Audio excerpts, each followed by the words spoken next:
Amém. Irmãos, podem se assentar.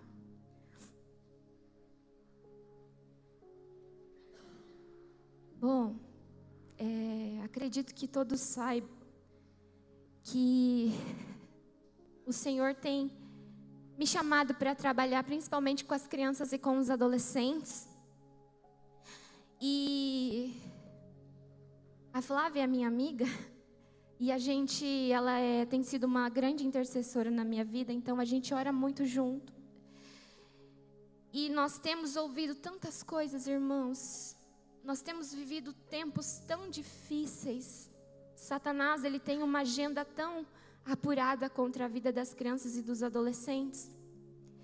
E nós temos orado para o Senhor, para que Ele possa nos ajudar, para que Ele nos dê estratégias de como, Senhor, como? Tantas coisas estão acontecendo com essas crianças e com esses adolescentes, como nós devemos nos mover? O que nós devemos fazer primeiro? Se você é pai, mãe, irmão, avô, tio, se você não está percebendo o que está acontecendo com as crianças, irmãos, ore para que o Senhor abra os seus olhos. Ore para que o Senhor te ajude a ler a palavra e enxergar o que está escrito ali. Porque se você parar um pouquinho, se você permitir que o Espírito Santo te mostre, você vai ver o que o mundo está fazendo com as nossas crianças, com os nossos adolescentes. E quando eu olho lá fora, o inferno está correndo e a igreja está parada. Então nós temos orado para o Senhor nos ajudar. Pai, como nós devemos correr? Com qual espada, com qual armadura, com qual estratégia? E nos discipulados, eu orando, Senhor, o que eu devo ministrar para essas crianças? O que elas precisam entender? E o Senhor tem falado para mim que elas precisam entender que elas não são jovens demais para fazerem a diferença lá fora. A Bíblia está cheia de homens e mulheres que começaram muito cedo a serem usados por Deus. Então eu tenho ensinado para eles a respeito de alguns homens e mulheres da Bíblia que foram corajosos lá fora, em um ambiente que era hostil, um ambiente onde eles eram ensinados, eles eram acurralados para negar a fé, e eles permaneceram em Jesus, eles permaneceram firmes na palavra de Deus. E muitas vezes a gente fala desses homens e dessas mulheres, só que o que o Senhor tem me ensinado a voltar os meus olhos é: quem foram as pessoas que ensinaram eles? Porque se eles souberam guardar, se eles conheciam a minha palavra e os meus mandamentos, é porque ainda existiam homens e mulheres que os ensinavam. Filha, eu tenho sido muito claro desde o começo, dizendo para o meu povo que eles precisam ensinar. Ao levantar, ao andar, ao comer, eles precisavam ensinar os seus filhos a minha palavra. Então, se existiram homens e mulheres jovens que guardaram em meio a ambientes hostis, é porque existiam homens e mulheres que ainda ensinavam. E é esses que eu preciso nesse tempo. Homens e mulheres que estão dispostos a ensinar. E aí, quando eu estava orando para Deus, Senhor, sobre o que eu vou ministrar, e eu acordei hoje com o Senhor falando: Esther, Esther, Esther. Eu falei: Deus, mas Esther? Eu já falei sobre Esther, e eu reli, até que eu entendi aonde o Senhor queria chegar. Eu vou contar bem rapidamente a história de Esther, eu creio que a maioria de vocês já conhece. Mas a palavra de Deus vai nos dizer lá no livro de Esther, que naquele tempo quem governava era o rei Assuero, ele governava a Pérsia. E naquele tempo ele deu um grande banquete, estava acontecendo ali uma comemoração. E a palavra vai dizer que ele chamou os seus principais líderes e príncipes das 127 províncias que ele governava. E ele estava mostrando a sua riqueza, o esplendor de tudo aquilo que ele tinha e governava. E aquela festa durou 180 dias, ou seja, são 6 meses que ele estava fazendo aquela festa. E aí vai dizer que após aqueles 180 dias, ele fez mais um banquete, onde ele chamou por 7 dias todos aqueles que moravam naquela cidade, na cidadela de Suzã. Então ele convida desde o maior até o menor para participar daquele banquete. E no 7º dia, a palavra vai dizer que ele já estava alegre por causa daquele vinho. Ele vai mandar os seus servos irem lá e chamar Vasti, que era sua esposa, a rainha. E a Bíblia vai dizer que ela era muito bonita. Então ele manda chamar aquela mulher. E ela também estava fazendo um banquete para as mulheres que estavam lá.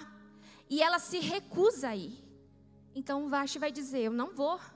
Diga para o rei Assuero que eu não vou. E quando aquele servo volta e fala isso para ele, ele entende aquilo como uma afronta e ele fica muito indignado, muito irado. Então ele vai reunir os seus conselheiros. Um parênteses que eu não tinha colocado aqui. Sabe, irmãos, até os homens que eram ímpios tinham conselheiros naquele tempo. Eles não tomavam decisões sem pensar. E muitas vezes nós, como povo de Deus, nós somos imprudentes porque nós não temos conselheiros. O nosso primeiro conselheiro é o Espírito Santo, deve ser Deus. O primeiro lugar a qual a gente deve recorrer é ao Senhor.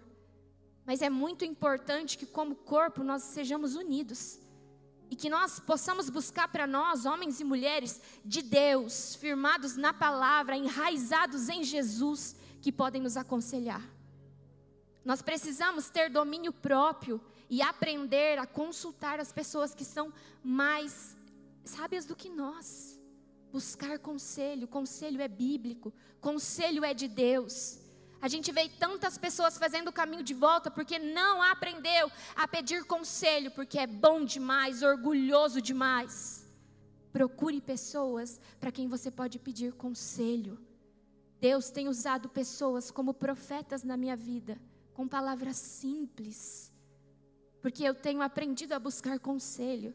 Eu entendi que sozinha eu não consigo, porque o Senhor fala que é bom que a gente não ande só, que a gente tenha alguém, então aprenda a pedir conselho.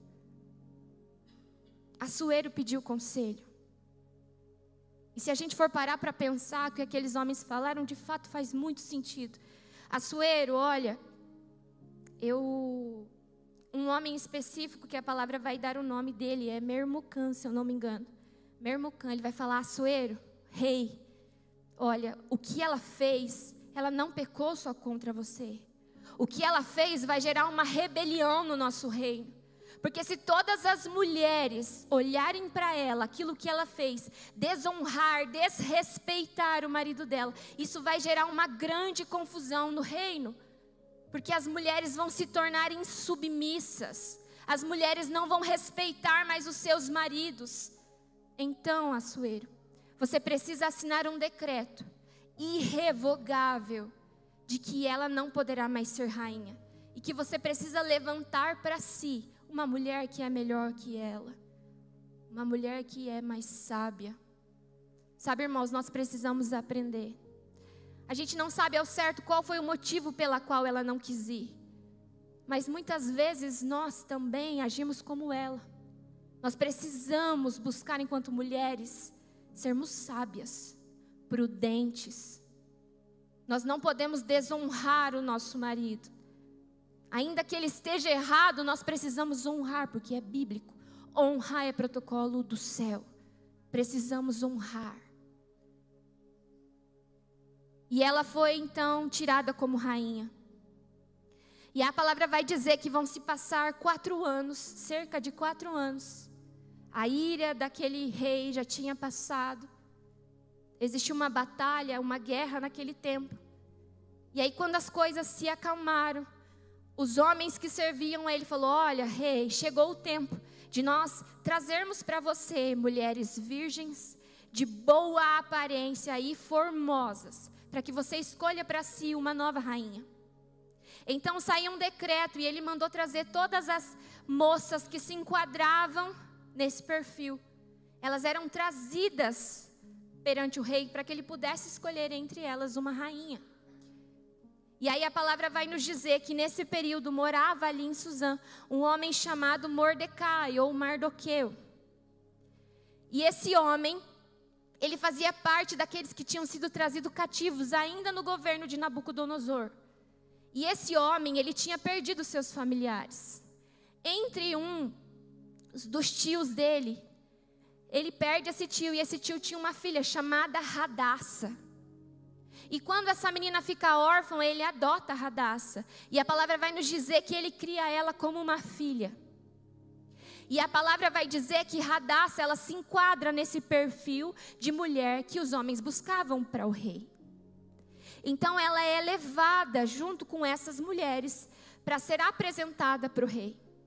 E a Bíblia vai dizer que aquele chefe dos eunucos, ele que cuidava ali das mulheres do rei, do harém do rei, era um homem de confiança. Quando ele viu Esther, a Bíblia vai dizer que ela achou graça perante os olhos dele, que ele achou ela formosa, que ele achou que ela tinha uma boa aparência. E eu falei: Senhor, por que boa aparência e formosa? Por que as duas coisas? Só dizer que ela era formosa ou só que ela tinha uma boa aparência não era suficiente? Mas quando você vai pesquisar o que significa formosa, ela vai além daquilo que é físico. Mas também é alguém que é agradável. A pior coisa que existe é a gente estar perto de alguém que é desagradável, alguém que não tem graça. Mas Radassa era alguém agradável, ela era formosa. Eu creio que era uma beleza que vinha além do que era físico, mas era aquilo que ela tinha dentro dela. Então ela era agradável, ela era formosa. As pessoas viam graça onde ela ia. E quando ele viu ela, então a palavra vai dizer que ele pega, dá para ela a melhor comida, que ele dá para ela aquele unguento, aquele perfume, e ele ainda dá para ela servas, e coloca ela no melhor aposento da casa das mulheres, o lugar onde ficavam as mulheres do rei, as concubinas e toda aquela renca que ele tinha. Então ele deu o melhor aposento para ela, ele preparou ela. Por 12 meses ela foi preparada para ser apresentada para um rei terreno. E nós que vamos nos apresentar para um rei que é eterno, inabalável e santo, a gente acha que pode de qualquer jeito. Ela nem era a rainha ainda. Ela era uma das. Ela era um Zé na fila do pão. E mesmo assim ela se preparou por 12 meses. E nós que servimos a um Deus que é eterno, santo, a gente acha que vai de qualquer jeito. Quando a gente vai para uma entrevista de emprego, a gente não vai de qualquer jeito. A gente procura ali no nosso vocabulário as melhores palavras, a gente veste a nossa melhor roupa, a gente coloca a melhor postura, o melhor sorriso. Quando a gente vai sair com o nosso namorado, com o nosso marido, a gente veste a nossa melhor roupa. Tudo que é evento, a gente faz o melhor. Mas para entrar na presença de Deus, a gente vai de qualquer jeito. Irmãos, o Santo dos Santos foi aberto para nós. Mas ele continua sendo um lugar santíssimo. Então nós não podemos nos esquecer. O véu foi rasgado. Nós podemos entrar. Mas eu acredito que da mesma forma que aqueles sacerdotes se preparavam, a gente precisa se preparar também. Então a gente não pode entrar de qualquer jeito na presença de Deus. É preciso reverência, santidade, temor, obediência. Então aquela mulher se prepara. E chega o tempo então em que aquelas moças elas começam a ser levadas na presença daquele rei. E aí a palavra vai dizer que elas entravam à tarde e elas saíam no outro dia de manhã. E aí elas eram levadas para a segunda casa das mulheres. Existia a primeira casa onde ficavam essas jovens virgens que estavam sendo preparadas. E depois elas eram levadas para essa segunda casa, o lugar onde viviam as concubinas. Então quando elas iam para essa segunda casa, talvez elas não viam mais o rei. Mas elas ficavam ali para sempre. Elas não podiam sair. Quando a gente vai ver os estudiosos, fala que essas mulheres que tinham estado com o rei, elas eram guardadas por aqueles eunucos. Homens que não podiam ter relação com elas, para que a descendência do rei não fosse afetada. Então elas eram separadas. Olha só, no mundo natural, uma vez que a gente se relaciona com o rei, nós somos separados para que não sejamos contaminados. E no mundo espiritual, nós nos relacionamos com o Rei da Glória, aquele que é santo, e nós nos permitimos voltar para o mundo e nos contaminarmos. Que triste, né? E é por isso que a gente tem visto tantas igrejas que misericórdia não podem ser chamadas de igrejas. Porque tem gerado filhos que não são filhos de Deus, mas filhos de Belial, como a palavra fala. Rebeldes, desobedientes, que não amam o Senhor e nem a sua palavra. Então nós precisamos entender que uma vez que nós nos relacionamos com Deus, com o Rei da Glória, nós não podemos mais sair da presença dEle e voltar a se contaminar. Porque Ele é o único. E aí, então, quando Esther é levada e apresentada, a Bíblia vai dizer que o rei a amou mais do que a qualquer outra mulher. E que ele colocou sobre a cabeça dela a coroa e fez dela sua rainha. Então ela achou graça perante aquele rei. E ele a escolheu como rainha. E a palavra de Deus vai nos dizer que essa mulher, ela não contou para ninguém qual era a sua descendência e a sua linhagem. Porque o seu pai, aquele que havia adotado Mordecai, havia instruído ela. Então ela era obediente. Então o rei não ficou sabendo. As coleguinhas de quarto não ficou sabendo. Ninguém sabia. Porque ela era obediente. E muitas vezes Deus nos fala alguma coisa, o nosso líder nos fala alguma coisa, o profeta de Deus na nossa vida nos fala alguma coisa, mas a nossa língua coça tanto que a gente é desobediente. É por isso que muitas vezes a gente não tem essa graça. Porque Ele não pode confiar em nós. Ele é fiel, a gente pode sempre confiar nele, mas será que isso é recíproco? Deus pode confiar em nós? E aí o tempo vai se passar, e a palavra de Deus vai dizer que aquele rei vai levantar um homem chamado Amã. Ele vai levantar Amã e vai fazer dele o cara com maior poder depois do rei. Ele governava depois do rei, ele era o tal. E o rei tinha dado uma ordem. Todas as vezes que aquele homem, Amã, prepotente, orgulhoso e egoísta, passava, todo mundo, todos os outros oficiais do rei que ficavam na porta precisavam se prostrar. E toda vez que aquele homem pomposo, metido passava, existia um homem que não se prostrava. E ele sabia que aquele homem era judeu. E ele ficava muito irado. E ele estava procurando uma forma de matar Mardoqueu. Mas a palavra de Deus vai nos dizer que ele não se contenta em matar só Mardoqueu. Ele quer acabar com a raça dos judeus. Porque aquele homem, aos olhos dele, era insubmisso, orgulhoso. Onde já se viu Mardoqueu não se prostrar para mim? Sabe, irmãos, no mundo lá fora existem muitos Amã, que o Deus desse século tem levantado. E tem muito crente de igreja que não falta se prostrando para alguns Amã lá fora. Nós precisamos ser reconhecidos lá fora como esse Mardoqueu, que não se prostra, porque sabe que só tem um pelo qual nós devemos abaixar nossa fronte, nos prostrar e nos render. E esse é Jesus Cristo de Nazaré. Mas tem muita gente se prostrando para alguns Amã lá fora. Então abre o olho. E aí, ele então, a palavra vai dizer que ele fica tirando sorte. Era comum naquele tempo, para escolher uma data. E ele vai até o rei Assuero, o cara que era de confiança do rei, vai falar: olha, rei. E aqui o rei já estava reinando há 12 anos. Então, quando ele se casou com Esther, ele estava no 7º ano de reinado. Então já tinham 5 anos que Esther era rainha. Ele vai chegar no rei e vai dizer: olha, rei, existe um povo aqui, nessas províncias que você lidera, que eles são insubmissos. Eles não obedecem os seus mandamentos. Eles não se prostram. E você não precisa deles.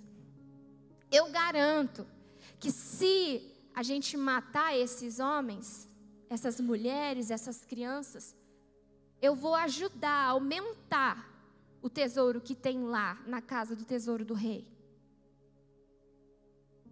E aí o rei aceita. Não, tá bom. Era um cara de confiança. Aquele que liderava quando ele não estava, podia confiar em Amã. E aí ele vai, assina o decreto e manda para todas as províncias. E tinha uma data X em que cada província, o povo poderia se levantar, matar os judeus e pegar tudo aquilo que era deles. Detalhe, o povo de Deus, Deus sempre abençoava e prosperava. Os judeus tinham gado, os judeus tinham dinheiro, os judeus tinham boas casas. Ainda quando eles estavam em exílio, o povo sempre ficava de olho naqueles judeus. Porque o nosso Deus, Ele é fiel. E quando nós somos fiel com Ele, mesmo em meio ao deserto e à sequidão, Ele faz prosperar. Então eles tinham coisas que aqueles povos daquelas províncias desejavam. Então quando aquele povo recebe aquele decreto, o povo já estava se preparando. Vamos saquear tudo que é desses judeus, contando as horas para poder saquear. E quando Mardoqueu ficou sabendo daquilo, a Bíblia vai dizer que ele rasga as vestes, que ele vai para o meio da cidade, ele começa a gritar, ele começa a clamar. E os judeus, quando ficam sabendo, eles ficam aflitos, eles começam a jejuar e clamar. Irmãos, quantas coisas os governos têm assinado, quantos decretos, mas a gente não vê a igreja rasgando as vestes e clamando e jejuando. Misericórdia! Que o Senhor abra os nossos olhos nesse tempo, para o tanto de coisa que tem sido aprovada, mas não há clamor, não há choro. Não há corações rasgados e arrependidos, porque está confortável. O raso é muito confortável, porque o raso não vê o que acontece no mundo espiritual. E aí vai dizer que Mardoqueu, ele vai ficar sentado lá, na porta do rei, e ele não podia, vestido de saco de pano. E quando aquelas servas de Ester, elas veem aquilo, os eunucos, eles vão contar para Ester. Porque eles sabiam que Ester conhecia Mardoqueu. Porque a palavra vai dizer que naquele tempo em que ela ficava sendo preparada, todos os dias ele passava frente à casa das mulheres para ter notícias dela. Ele queria saber como que está Ester. Como que está Ester? Ele queria saber o que tinha acontecido com ela. Ele ficava cuidando, mesmo de longe ele ficava cuidando. Então aqueles homens sabiam que Ester conhecia Mardoqueu. E aí, quando Ester fica sabendo disso, a Bíblia vai dizer que ela fica entristecida, preocupada. Ela manda roupas para ele, para que ele se vista, porque ele não podia se apresentar daquela forma. Vai lá, por favor, cobre ele e descubra o que está acontecendo, por que ele está desse jeito. E ele vai contar, olha, eu não vou vestir essa roupa. Leva isso aqui para Ester, mostra para ela e peça para que ela interceda por nós. E aí agora eu gostaria que vocês abrissem a Bíblia de vocês, em Ester 4. E nós vamos ler do versículo 11 ao versículo 17.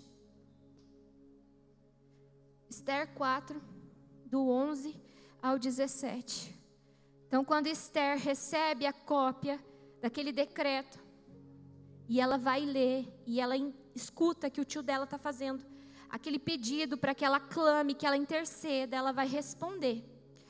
Todos os servos do rei e o povo das províncias do rei sabem que, para qualquer homem ou mulher que, sem ser chamado, entrar no pátio interior para avistar-se com o rei, não há senão uma sentença, a de morte, salvo se o rei estender para ele o cedro de ouro, para que viva.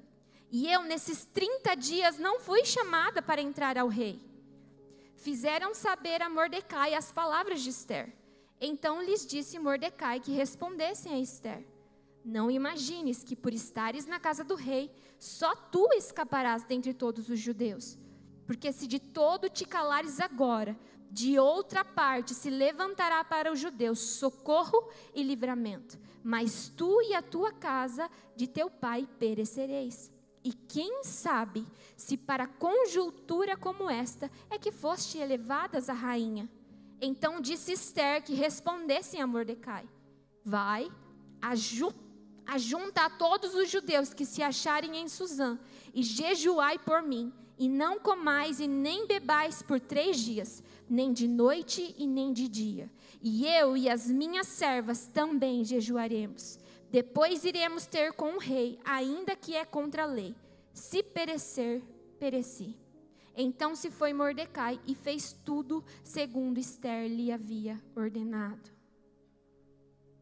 Sabe, irmãos, quando aqui nesse texto, a primeira vez que eu ministrei sobre Ester, o Senhor falou muito comigo a respeito de nós termos coragem para fazer parte da história dele. E Ester foi essa mulher corajosa. Só que quando o Senhor estava falando comigo, hoje, Ele me lembrou que, quando Mordecai, ele diz essas palavras para Ester, ele fez com que ela parasse e refletisse. Ele sabia que aquela rainha, a rainha Ester, estava com medo. Porque aquele ato, aquela atitude que ele estava pedindo para ela de se colocar na presença do rei sem ser chamada, custaria a cabeça dela. Se ela não fosse convidada, era uma lei que eles poderiam matar ela. Porque existia naquele tempo sempre uma tentativa de matar o rei. Então elas só podiam entrar na presença do rei aqueles que eram convidados. Isso também era um símbolo de honra, obediência, porque ele era uma autoridade.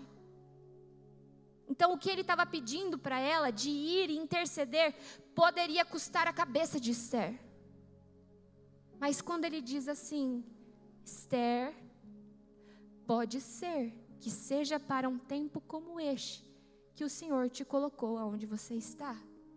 Ele estava dizendo: filha Radassa, minha discípula, a menina que eu criei, a menina que eu ensinei. Filha, lembra daquilo que eu te ensinei?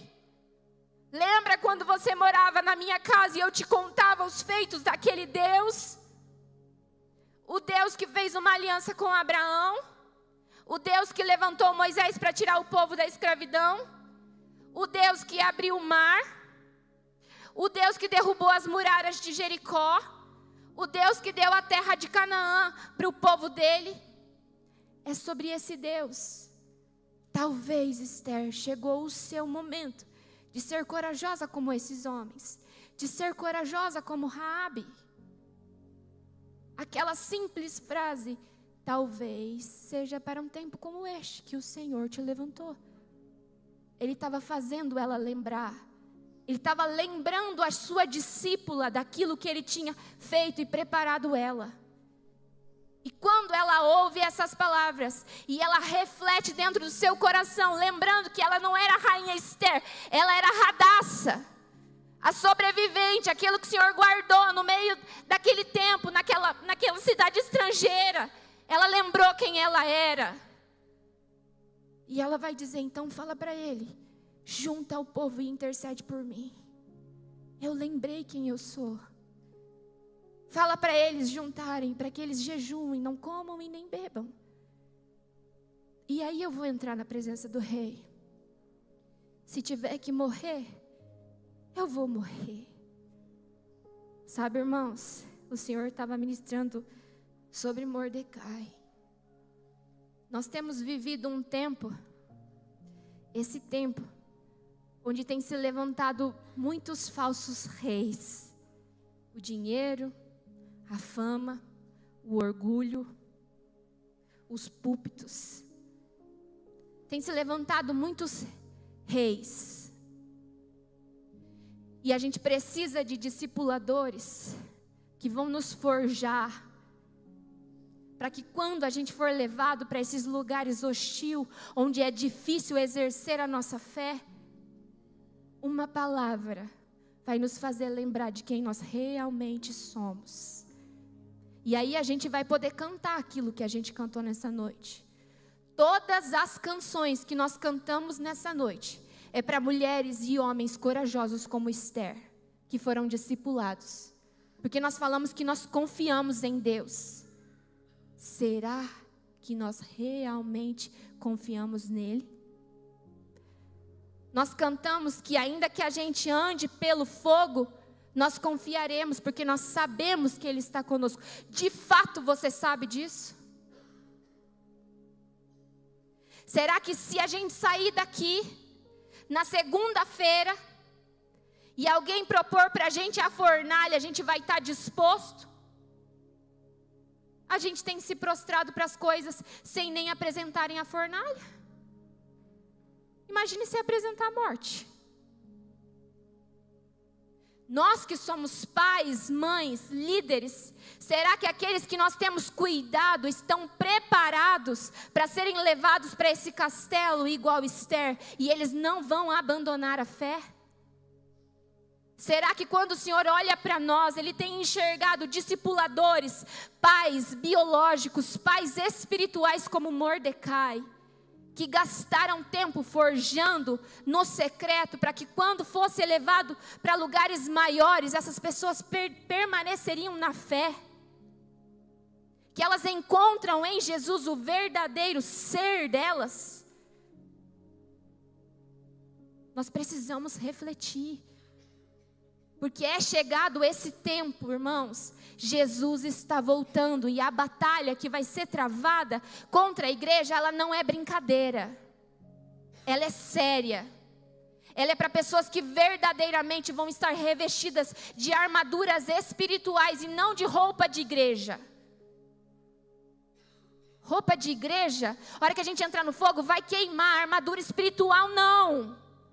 Será que os nossos filhos e os nossos liderados, eles estão revestidos dessa armadura? Será que se você chegar para o seu filho e falar: filha, filho, é para um tempo como este que o Senhor te escolheu, será que ele será que ele sabe o que significa um tempo como esse? Porque o que nós temos visto é que eles não sabem. Porque eles não têm dentro de casa pais e mães que ensinam eles na palavra. Eles não conhecem os feitos desse Deus que eles vêm na igreja e adoram. Eles não sabem. E eles têm sido ensinados a respeito de um Deus que é tão egoísta. Um Deus que é tão, faz tudo o que eu quero. Que se um dia algum rei chegar para eles e fizer a mesma pergunta que Nabucodonosor fez: olha, se vocês não se prostrarem agora, fogo para vocês. Será que o Deus de vocês pode mesmo livrar vocês? Eles vão dizer: claro que meu Deus vai livrar. É óbvio que Ele vai livrar, Ele é bom demais. E qual foi a resposta daqueles 3 jovens? Se Ele livrar, ótimo. Se Ele não livrar, Ele continua sendo Deus, mas nós não vamos nos prostrar. Porque as crianças que nós temos criado, ensinado e gerado, elas acham que Deus faz tudo o que elas querem. Elas não estão sendo ensinadas a se submeter à vontade de Deus. Porque Jesus foi para a cruz. Não teve um terceiro homem com Ele, um quarto homem com Ele como teve na fornalha. E nem teve um anjo junto com Ele que fechou a boca dos leões. Ele foi para a cruz. Ele morreu. Deus não livrou ele da morte. Deus não livrou Estevão da morte. Deus não livrou Pedro da morte. Deus não livrou Paulo da morte. Porque às vezes o que Deus tem para nós é realmente morrer por Ele. Mas as nossas crianças não têm sido ensinadas a respeito disso. Então será que nós temos criado filhos para dizer: se tiver que perecer, pereci. Mas eu vou fazer aquilo que o meu Deus me chamou para fazer. Será? Nós precisamos pensar, irmãos. Porque isso vai custar a eternidade para elas. A eternidade. Se você ama seu filho, se você ama seus discípulos, por favor, comece a ensinar a verdade. Porque vai chegar um tempo que a única coisa que elas vão ter é a verdade. Então nós precisamos forjar os nossos filhos para ser como Esther. E a Bíblia vai nos falar de outros homens. A gente pode lembrar de José, que foi levado para uma terra estranha, vendido, traído pelos próprios irmãos. José poderia ter se corrompido com aqueles costumes egípcios. Para que voltar? Para que permanecer com aquele Deus? Ele permitiu que os meus irmãos me vendessem. Quando ele chegou no Egito, a palavra de Deus vai dizer que ele prosperava em tudo que ele fazia, porque o Senhor era com ele. Mas ele foi tentado. Aquela mulher sem vergonha de Potifar queria porque queria o menino.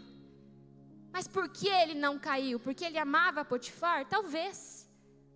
Porque ele era um menino de honra? Talvez. Mas principalmente porque provavelmente Jacó tinha ensinado ele a respeito desse Deus. Ele sabia que existia uma promessa para o seu bisavô, para o seu avô, para o seu pai e agora para ele. Então ele permaneceu, ele não caiu. Aquilo lhe custou a cadeia, mas ele não caiu. E o Senhor honrou, ele entrou como escravo, mas ele terminou como governador, um grande governador. E por causa dele, aqueles que eram escolhidos e até os que não eram, foram salvos da morte, da fome. Porque existiu alguém que ensinou ele. E quando ele foi levado por uma terra estrangeira, ele permaneceu. Quando nós olhamos para o livro de Daniel, que também era um contemporâneo de cativeiro, assim como Esther e o seu tio. O Daniel tinha sido levado cativo, ele e os seus 3 amigos. E quando eles foram escolhidos, porque a Bíblia vai dizer que Nabucodonosor manda trazer os caras que eram bons, linhagem real, inteligente, aqueles que eram aprovados em ciências, em línguas, os caras bons. Porque o mundo não quer os ruins, não. O mundo quer os caras bons, os inteligentes, os que têm influência, aqueles que são carismáticos, aqueles que arrastam a multidão. Os pé rapados o mundo também não quer, não. O único que vê valor em quem não tem é Jesus. O mundo não quer, não. O mundo quer só os top. Nabucodonosor queria os top, os que arrastaria a multidão, o que para ele agregaria. Então ele traz os de linhagem real. E aí Nabucodonosor oferece o que? A mesa farta. Essa aqui vai ser a alimentação diária deles. Comida boa. Prepara eles, porque eles vão me servir. Então eu quero o melhor.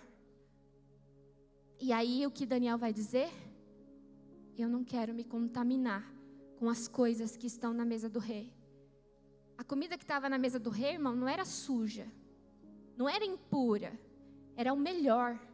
Mas ele sabia que tudo aquilo era consagrado a um Deus que não era o Deus dele. Então, se não serve para o meu Deus, não serve para mim. Então ele fez o quê? Eu não vou me contaminar. E ele foi e pediu, por favor, eu não quero me contaminar. Permita que eu me alimente de coisas que não têm valor para aquele rei, coisas que não são consagradas para ele. Então ele abriu mão dos banquetes, do melhor. Irmãos, ele era cativo. Talvez ele estivesse passando fome do lugar de onde ele foi tirado.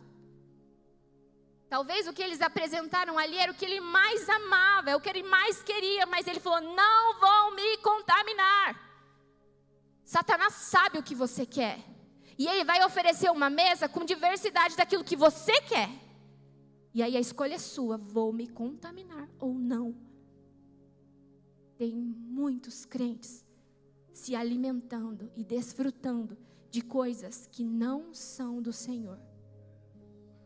Então nós precisamos rever. Daniel não quis. E se você for ler esse posicionamento de não vou me contaminar, é de Daniel. Mas ele exerceu influência sobre os outros 3. Sadraque, Mesaque e Abednego.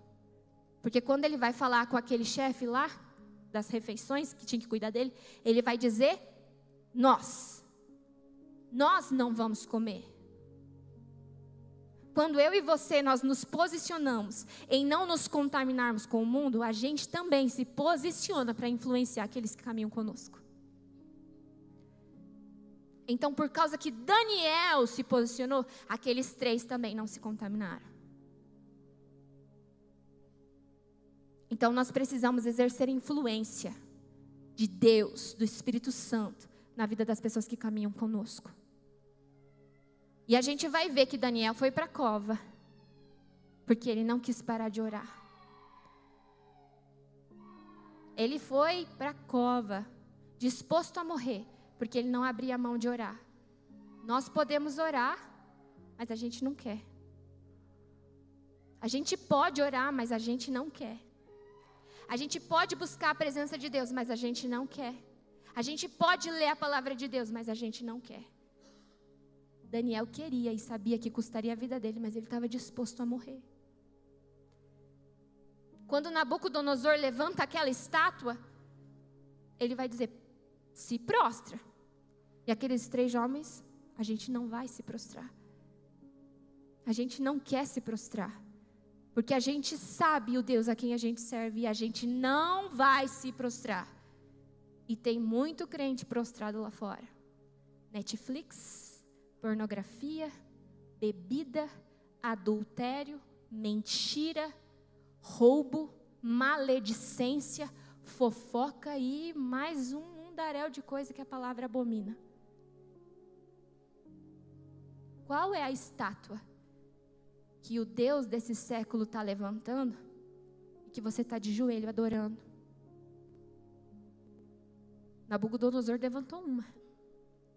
Hoje tem milhares. E o povo de Deus acha que está prostrado aos pés da cruz. Mas na verdade o coração está lá fora, prostrado a milhares de outras coisas que se chamam Deus. Mas na verdade o único nome é pecado, iniquidade. Então nós precisamos rever. A palavra de Deus também vai nos lembrar de Josué e Calebe, 2 jovens que foram enviados para espiar a terra que o Senhor tinha prometido. E eles foram com mais 10. Mas quando eles voltaram, a palavra de Deus vai dizer que apenas Josué e Calebe estavam com os olhos no Deus da promessa.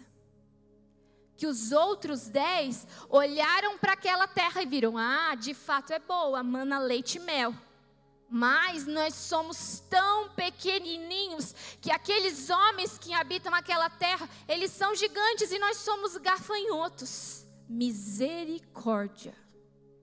A igreja, em vez de ter ovelha, está cheia de gafanhoto. Um monte de pessoas que não conseguem enxergar, entender e receber a identidade de Deus, de filho. E aí é gafanhoto. Tem um monte de gafanhoto aí no mundo que a gente está enxergando como gigante. Sendo que o único gigante é o nosso Deus. O único poderoso é o nosso Deus. Mas a gente tem se sentido gafanhoto. Misericórdia. Sabe, irmãos, então, nós precisamos repensar. Talvez você foi criado sem ter um pai que te impulsionou. E talvez você tenha um líder, um discipulador, você teve um pastor que também não te forjou para esse tempo. Mas meu filho, levanta. Está na hora de mudar. Você não é aquilo que fizeram com você. Você é aquilo que Deus diz que você é. E nós fomos levantados para esse tempo. Então a gente precisa se comportar como tal.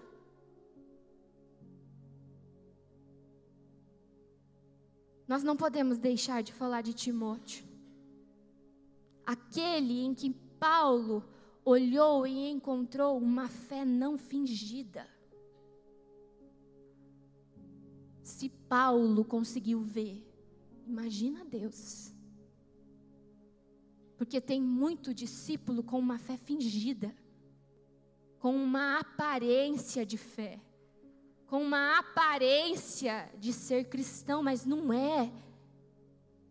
Nós precisamos orar para que quando Jesus olhe para nós, Ele vai falar, lá vai um discípulo meu, filho amado, um filho verdadeiro, que não tem uma fé fingida, que foi forjado por mim, não por Satanás, por mim, não pelo mundo, por mim, não por mãos humanas, por mim, Jesus Cristo, aquele que entregou a vida. Será que nós somos encontrados como um discípulo sem ter uma fé fingida? Nos últimos dias nós seremos provados. Então, se nós não somos hoje, que nós possamos ser encontrados daqui a pouco como aquele que não tem uma fé fingida. Porque o nosso coração agora está se arrependendo, porque nós estamos reconhecendo o nosso pecado e nós decidimos sair daqui transformados.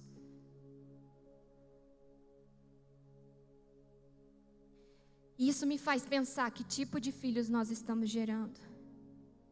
Será que os nossos jovens, os nossos adolescentes, as nossas crianças, elas estão sendo preparadas e elas vão ser encontradas prontas para permanecer na fé quando alguém lhe propor a morte? Ou elas vão se esconder? Vivemos hoje tempos como esse, onde Amãs estão se levantando para destruir o povo de Deus.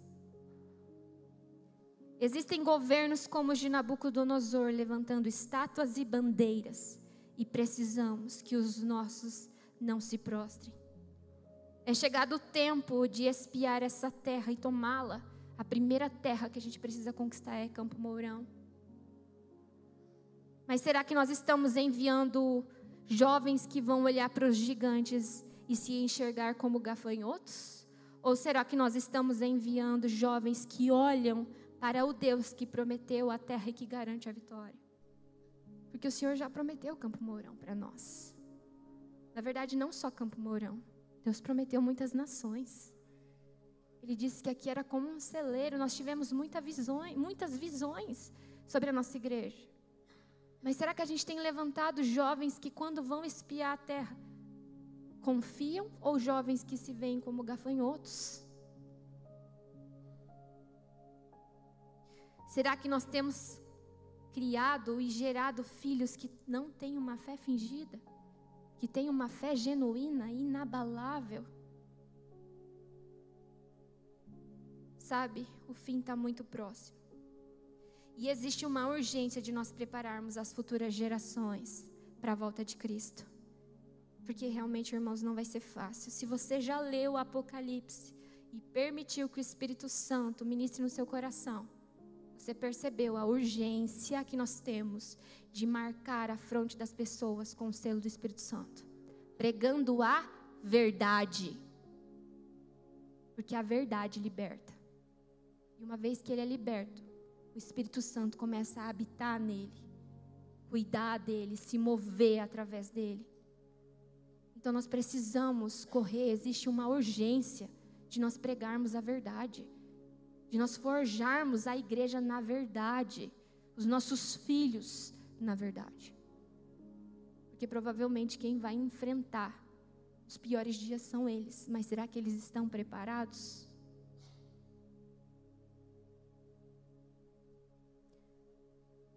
Ainda que os nossos filhos sintam no primeiro momento um medo e vai dizer, mas se eu for, eu vou morrer.